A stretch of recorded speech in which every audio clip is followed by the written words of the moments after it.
जय हिंद प्यारे बच्चों। मैं विकास कुमार आप सभी का ब्रिलियंट मैथ्स पर स्वागत करता हूं। चलिए इस वीडियो में हम लोग पढ़ने वाले हैं कक्षा 10 के प्रश्नावली 4.3 के प्रश्न नंबर 11, जो कि एग्जाम की दृष्टि से बहुत ही इम्पोर्टेंट क्वेश्चन है। इस क्वेश्चन को MBBI जरूर कर लीजिएगा। 5 नंबर में क्वेश्चन पूछ चुका है और ये अब की बार इसका 99% चांस है कि क्वेश्चन परीक्षा में आने वाला है, आएगा 5 नंबर के। तो चलिए ध्यान दीजिए। देखिए क्वेश्चन कह रहा है कि दो वर्गों के क्षेत्रफलों का योग 468 मीटर स्क्वायर है। यदि उनके परिमापों का अंतर 24 मीटर हो तो दोनों वर्गों की भुजाएं ज्ञात कीजिए। यानी कि दो को वर्ग दिया है और दोनों के भुजा ज्ञात करना है। चलिए ध्यान दीजिए। सबसे पहले दोनों वर्गों की भुजा मानेंगे और एक बड़ा वर्ग होगा और एक छोटा वर्ग होगा। कैसे पता चला? क्योंकि क्वेश्चन में दिया है उनके परिमापों का अंतर 24 मीटर है। तो कोई भी संख्या के अंतर देखिए, जैसे मान लेते हैं, ध्यान दीजिए, जैसे यहाँ पर दो को संख्या लिख दिए 5 और 3, कहेंगे इसका अंतर कितना है तो 2 है।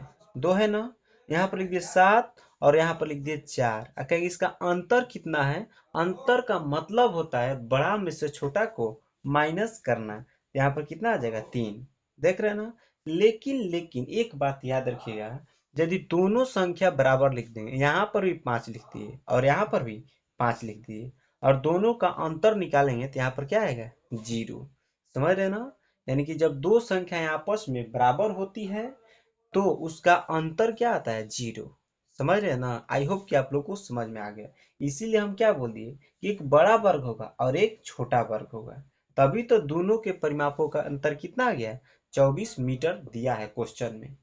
समझ रहे ना। तो मानेंगे, यहाँ पर इसको मिटा दे रहे हैं, ध्यान दीजिए। देखिए मानेंगे, माना माना बड़े वर्ग की भुजा, बड़े वर्ग की भुजा, बड़े वर्ग की भुजा बराबर कितना हो जाएगा x मीटर। मान लिए x मीटर, m से क्या होता है मीटर होता है।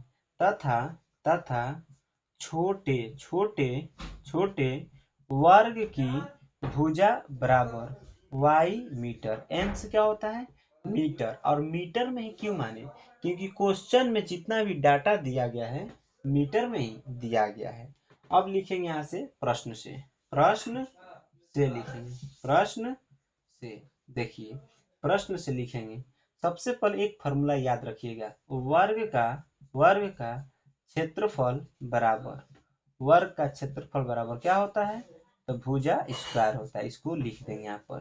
ठीक।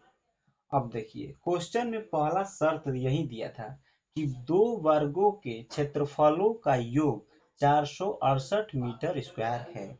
यानी कि बड़ा वर्ग का यहाँ से क्षेत्रफल निकालेंगे तो भुजा स्क्वायर होता है।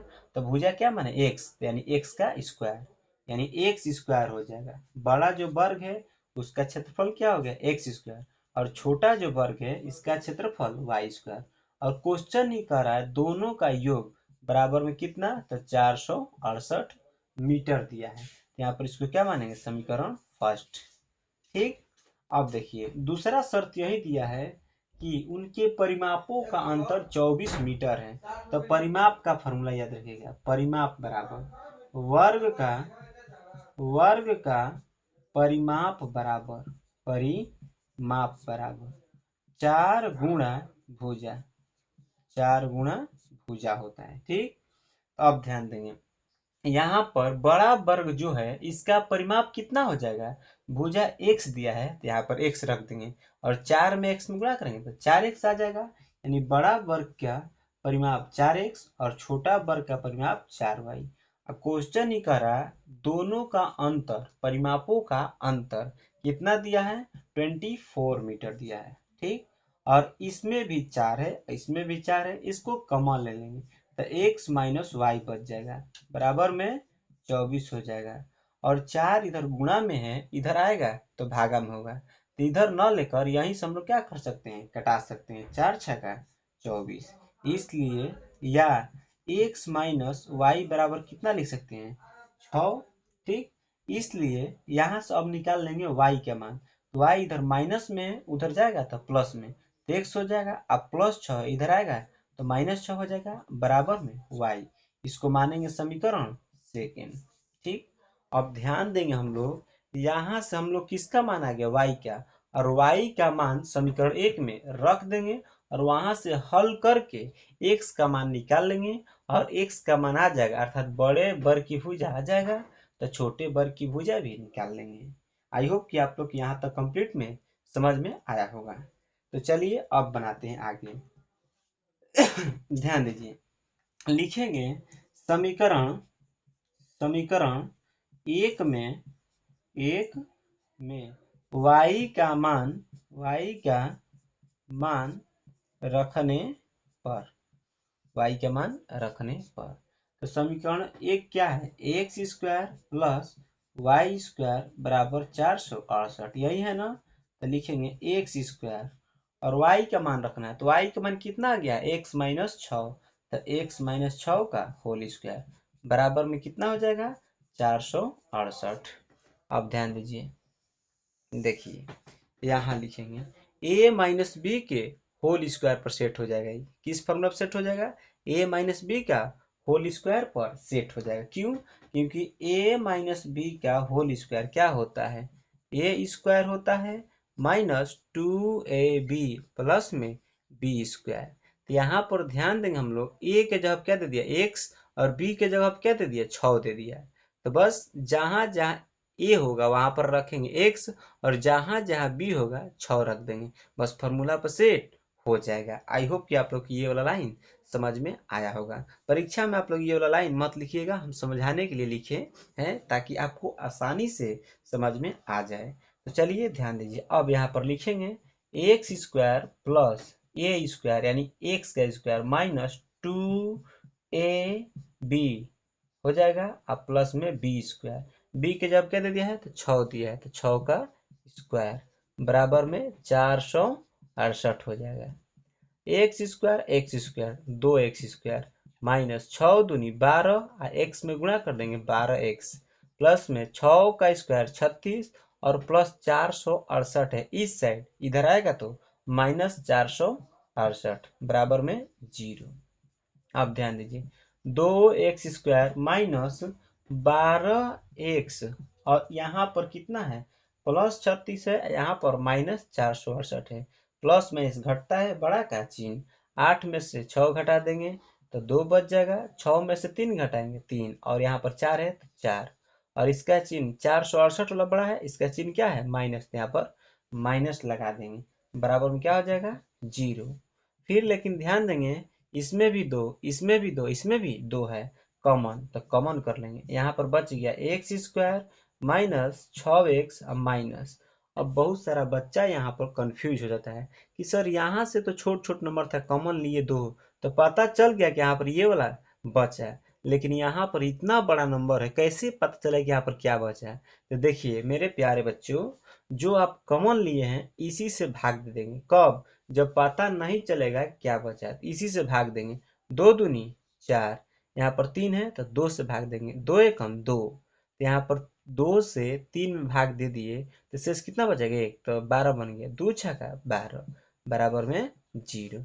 अब ध्यान देंगे, 2 इधर गुणा में है, इधर आएगा तो भागम होगा ना। हम लोग जानते हैं किसी भी संख्या से 0 में भाग देते हैं तो उसका वैल्यू क्या होता है, 0।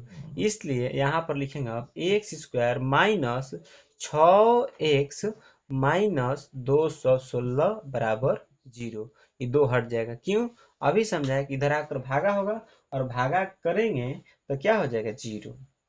अब इसका यहाँ से गुणनखंड करते हैं, तो x² और यहाँ पर 2 ऐसा नंबर लिखेंगे उसको गुणा करने पर -216 आ जाए, और फिर उसको हल करने पर यहाँ पर प्लस माइनस करने पर -6 आ जाए। तो यहाँ पर लिखेंगे x² माइनस 18x प्लस में 12x। ठीक, और यहाँ पर जो रहता है इसको ऐसे ही लिखते हैं -216 बराबर में 0। फिर इसको 2 भाग में बांट देंगे, तो यहाँ पर ध्यान देंगे, इसमें भी x, इसमें भी x, x बाहर हो जाएगा, तो यहाँ पर बच गया x - 18 इसमें भी लिख देंगे x माइनस 18 बराबर में 0। तो अब यहाँ से दिमाग लगाते हैं, यहाँ पर तो प्लस 12x था और यहाँ पर कितना हो गया x, यानी क्या कॉमन हुआ होगा प्लस 12। फिर दो भाग में बांटेंगे, यहाँ पर ये दोनों में क्या कॉमन है x माइनस 18, तो x माइनस 18 कॉमन ले लेंगे, तो यहाँ पर बच गया x और यहाँ पर प्लस 12 बराबर में 0। अब दोनों को अलग कर लेते हैं, x माइनस 18 बराबर 0 और x प्लस 12 बराबर 0। अब ध्यान देंगे, इसके ऊपर यहाँ पर बना दे रहे हैं, देखिए देखिए थोड़ा स्पेस कम पड़ता है मेरे बोर्ड पर, ठीक ना। देखिए तो यहाँ पर अब क्या करेंगे, यहाँ पर लिखेंगे x बराबर, इसलिए x बराबर यहाँ से 18 और यहाँ से इसलिए x बराबर आ जाएगा माइनस 12 आ जाएगा, ठीक। माइनस 12 आ गया और हम लोग यहाँ पर x क्या माने हैं, भुजा माने हैं, भुजा माने हैं तो भुजा होगी तो कुछ तो उसमें लंबाई होगी ना, जबकि यहाँ पर लंबाई क्या आ गया, माइनस में आ गया। हम लोग जानते हैं कि लंबाई कभी भी माइनस में नहीं होती है, इसलिए क्या हो जाएगा, अमान्य हो जाएगा। यही वाला बात यहाँ पर लिख देंगे, चूंकि लंबाई लंबाई हमेशा हमेशा धनात्मक होती है, धनात्मक होती है होती है, इसलिए x बराबर क्या लेकर चलेंगे, x बराबर 18 लेकर चलेंगे। क्या लेकर चलेंगे, 18, 12 नहीं लेकर चलेंगे। तो x का मान आ गया 18, अर्थात बड़े वर्ग की भुजा कितना आ गया 18। तो छोटे वर्ग की भुजा निकालना है ना, तो अब क्या करेंगे, x का मान जो आया है ना समीकरण सेकेंड में रख देंगे, यहाँ पर 18 रखेंगे, 18 में से 6 घटा देंगे तो कितना बच जाएगा 12, अर्थात छोटे वर्ग की भुजा कितना आ जाएगा 12। यही यहाँ पर लिख देंगे समीकरण दो में y का मान रखने पर तो रख देंगे x माइनस 6 बराबर कितना है y, इसलिए y बराबर यहाँ पर x जो आप रखेंगे 18 माइनस 6 तो कितना बच जाएगा 12 बच जाएगा, ठीक। इसलिए लास्ट में लिखेंगे बड़े वर्ग की भुजा, बड़े वर्ग की भुजा भुजा भुजा बराबर 18 मीटर तथा छोटे वर्ग की भुजा बराबर कितना हो जाएगा 12 मीटर। आई होप कि आप लोग को पूरा कंप्लीट समझ में आया होगा। दोस्तों मेरा बोर्ड जो है ना थोड़ा बहुत छोटा पड़ता है, आप लोग प्लीज मेरा सपोर्ट कीजिए कि आने वाला टाइम में डिजिटल बोर्ड खरीद सके और आप लोगों को और बेहतर ढंग से इससे भी अच्छा क्वालिटी में पढ़ा सके, समझ रहे ना। और एक बात याद रखिएगा, इस क्वेश्चन को अच्छा से रिवाइज करके परीक्षा में जाइएगा, क्योंकि 2024 के एग्जाम के लिए बहुत ही इंपॉर्टेंट क्वेश्चन है। तो चलिए फिर मिलते हैं नेक्स्ट वीडियो में, तब तक के लिए बाय बाय।